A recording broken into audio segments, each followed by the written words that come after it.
네, 안녕하세요. 저는 연합인포맥스 투자금융부 이수용 기자라고 합니다.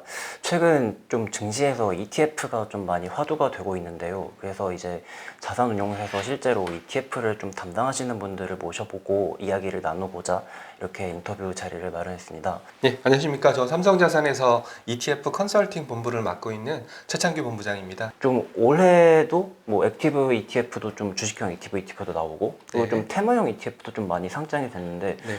올해 좀 ETF 시장에 대해서는 좀 어떻게 평가를 하고 있으신가요? 올해 같은 경우에는 미국 시장은 좋았지만 네네. 한국 시장은 좀 약세를 보였지 않습니까? 그러다 보니까 대표 지수 중심으로 투자하시는 분들은 네. 한국보다는 미국 대표 지수로 많이 투자를 하셨고요. 네네. 뭐 대표적인 게 S&P 500이나 나스닥 100 같은 이런 지수를 추종하는 ETF들을 개인들이 굉장히 많이 투자를 하셨고요. 네네. 참고로 요즘은 뭐 ETF 투자를 일반 위탁 계좌에서뿐만 아니라 연금 계좌에서도 투자를 많이 하시거든요. 네네. 그래서 연금 계좌는 좀 내가 노후에 안전자산 성격이지 않습니까? 그러다 보니까 한국보다는 안전성이 더 돋보이는 미국이 좋지 미국으로. 않냐라고 생각을 하셔서 미국 대표지수 ETF로 투자를 많이 하셨고요. 네네. 그리고 또 테마 ETF도 말씀하신 바와 같이 투자를 많이 하셨는데 최근에 뭐 테슬라 많이 보이시지 않습니까? 그렇죠. 그러다 보니까 뭐 전기차라든지 아니면 2차 전지라든지 네네. 아니면은 뭐 BBIG와 같은 뭐 그런 테마 중심으로 투자를 많이 하셨던 걸로 파악하고 있습니다. 이게 좀 짧게 보면은 내년까지도 좀 ETF 시장이 클 수 있을까 하는 의문도 좀 남아 있는 것 같아요. 지금 뭐 이제 통화 정책도 뭐 다시 전환되면서 이제 투자자들이 그럼 주식에 좀 투자를 많이 할 수 있을까? 뭐 이런 금융 상품에 좀 자산을 많이 넣을 수 있을까 하는 좀 의문도 있는 것 같은데 네. 좀 이렇게 연말 좀 다가오는 만큼 내년에 대해서 좀 어떻게 보고 있으신가요? ETF 시장을?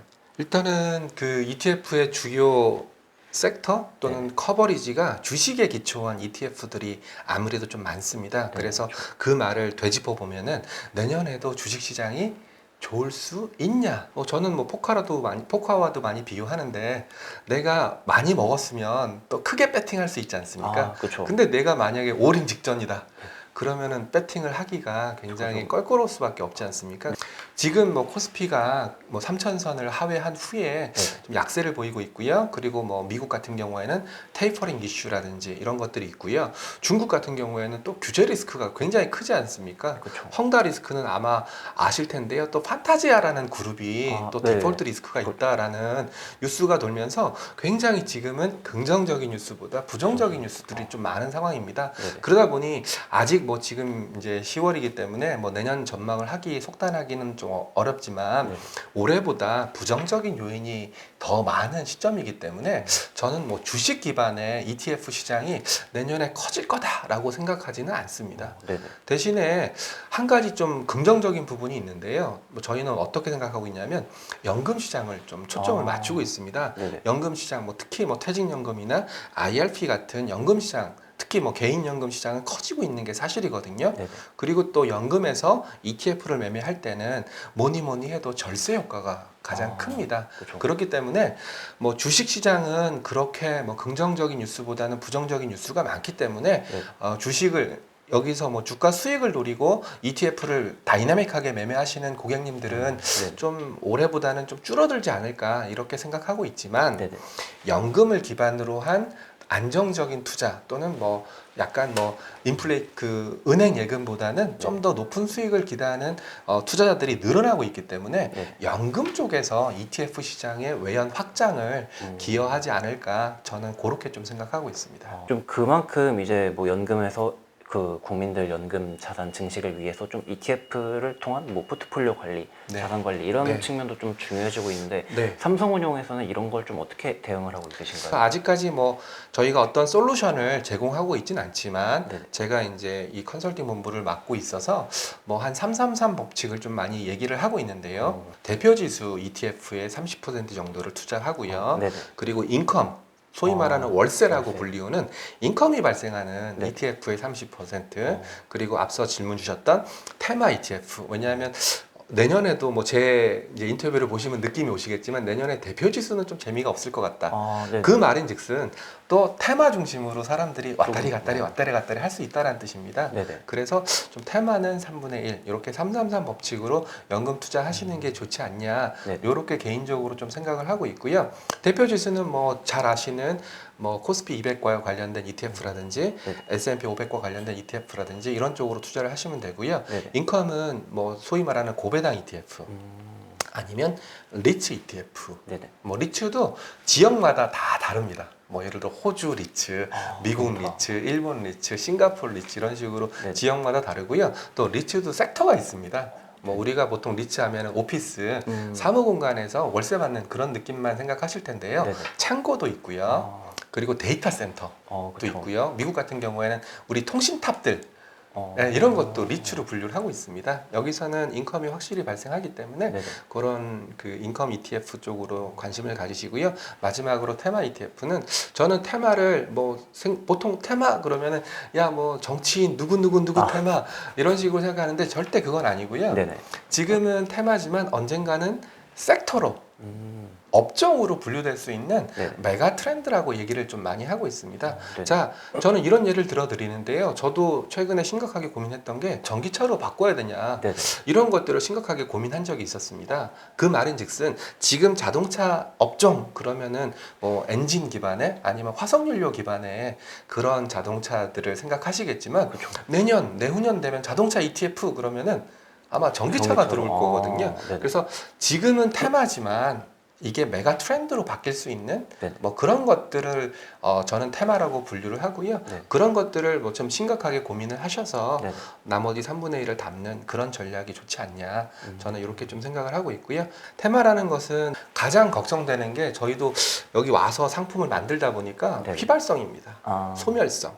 지금은 이 테마가 뜨고 있지만 굉장히 네네. 뜨겁지만 3개월 뒤에도 뜨거울까? 6개월 뒤에도 뜨거울까? 뭐 저는 그런 것들을 굉장히 많이 고민을 하고 있습니다. 그래서 테마 ETF가 나쁘다라는 얘기를 드리는 건 절대 아니고요. 네네. 3, 6, 9, 12 분기 단위로 그 테마 ETF의 투자자별 동향을 한번 살펴보라는 말씀을 많이 드립니다. 네. 저는 뭐 이거는 좀 아이러니한 얘기긴 하지만 뭐 개인이라든지 아니면은 뭐 기관이라든지 뭐 특정 투자 주체가 그 ETF에 집중 매수를 했다라든지 네네. 이러면은 좀 경계 시그널이 아닐까 이렇게 좀 생각을 하고 있습니다. 특히 최근에는 뭐 개인들이 네. 너무나 좀 단기 테마에 집중해서 매매를 많이 하다 보니까 네. 개인들이 너무 단시일 내에 많이 샀다든지 뭐 저는 이런 테마들은 좀 너무 과열 시그널이다. 수익률이 좋아도 뭐 3개월 단위로 리뷰를 해봐서 수익률이 좋더라도 너무 개인이라든지 특정 네. 투자 주체가 과다하게 매입한 순매수한 그런 ETF들은 오히려 그 테마가 소멸될 가능성이 높다라고 좀 판단을 하고 있어서 네네. 뭐 분기 단위로 수급도 좀 체크해 보시는 전략을 좀 말씀을 드리고 있고요. 저는 뭐 가장 이상적인 것은 뭐 개인뿐만 아니라 뭐 외국인들도 네네. 그 ETF 그 테마를 사고 또 기관들도 그 테마를 사고 좀 골고루 사준다면은 그게 가장 이상적인 테마의 모습. 그리고 제가 앞서 말씀드렸던 이건 테마가 아니라 메가 트렌드로 간다. 뭐 이런 논리로 보실 수가 있고요. 네. 여기에 가장 부합하는 테마는 뭐냐면은 저희도 ETF가 있는데 2차 전지입니다. 네네. 2차 전지 같은 경우에는 과거에는 뭐 개인들이 거들떠도 안 봤었고요. 상장된 지는 한 2년 정도 됐습니다. 그렇죠. 거들떠도 안 봤었고 뭐 기관들도 많이 안 봤었는데 최근에 보면은 개인도 사고 뭐 기관도 사고 그리고 또 ETF로 구성된 포트폴리오 EMP라고 얘기를 하고 있는데요. 네네. 거기에도 들어가고 뭐 이런 모습을 보여주고 있기 때문에 뭐 2차 전지 같은 테마는 이거는 테마가 아니라 나중에 업종으로 갈 수 있지 않겠냐. 네네. 뭐 저는 뭐 그렇게 좀 생각을 하고 있고요. 그리고 또 신재생 에너지, 뭐 2차 네. 전지랑 뭐 비슷하다고 생각할 수 있지만 신재생 에너지에는 2차 전지, 태양광, 풍력 뭐 이런 것들이 다 포함되는 포괄적인 개념이거든요. 네네. 신재생 에너지 같은 경우에도 좀 투자 주체별 순매매가 좀 골고루 포진되어 있는 그런 모습을 보여주고 있기 때문에 네네. 저는 이런 테마라면은 좀 뭐 소멸성 이런 걱정 없이 좀 꾸준히 장기적으로 갖고 가도 되지 않을까 네. 이렇게 좀 생각을 하고 있습니다. 이게 뭐 2차 전지, 배터리, 뭐 전기차, 신재생 에너지 이런 걸 좀 보면은 세계적으로 좀 적극적으로 밀어주고 있는 네, 그런 맞습니다. 산업이라고 좀 보면 네, 되는 맞습니다. 거죠. 거기서 조금만 더 말씀을 드리면 네네. 요즘 가장 저희가 고민하고 있는 부분도 ESG입니다. 아, ESG고요. ESG를 어떻게 그 녹여서 상품화를 할 것인가 또는 기존에 나와 있는 상품에다가 어떻게 하면 ESG 팩터를 녹일 수 있을까 이런 고민들을 많이 하고 있는데 네네.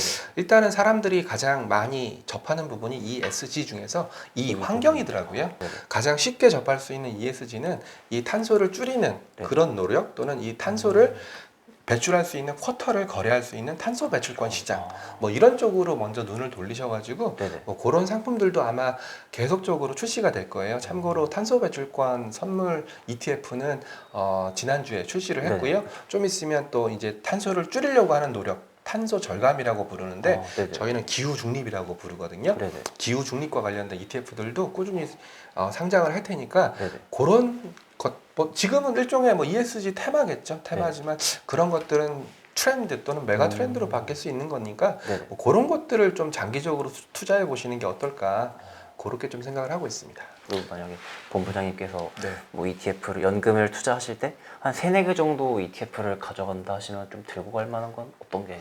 뭐 제일 걱정스러운 것은 그 단일 ETF에 몰빵하는 이런 것들이 가장 좀 걱정스러운 부분입니다. 물론 네. 수익은 가장 크게 날 수 있고 ETF 자체가 분산 투자된 상품이다 보니까 네네. 뭐 직격탄을 맞진 않겠지만 그거 역시도 ETF에 적합한 투자는 아니다라고 생각을 하고 있어서요. 네네. 뭐 항상 얘기하는 거지만 ETF도 어느 정도 좀 분산해서 투자하는 개념으로 성격을 하셔야 되고요.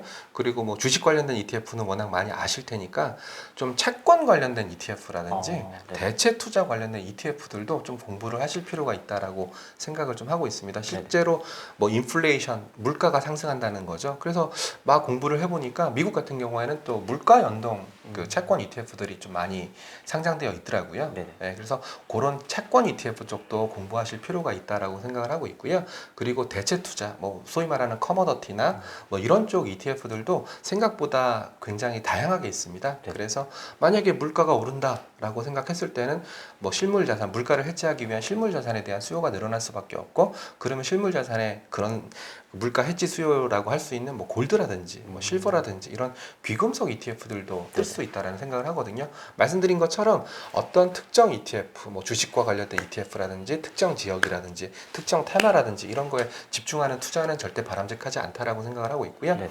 거기서 벗어나서 채권, 커머더티 아니면 리츠, 인프라 좀 다양한 바운더리를 공부하시는 게 네. ETF의 투자에 있어서는 뭐 정석이지 않을까 그렇게 좀 생각을 하고 있습니다. 그래서 이제 최근에 좀 이제 시장이 변하는 시기에 이렇게 ETF 관련해서 좀 좋은 말씀을 들을 수 있는 분을 이렇게 네. 모시게 돼서 영광이었습니다. 네. 오늘 제가 준비한 인터뷰는 여기까지고 네. 귀한 시간 내주셔서 감사드립니다, 본부장님. 아, 예. 수고 네. 많으셨습니다. 네, 감사합니다. 네.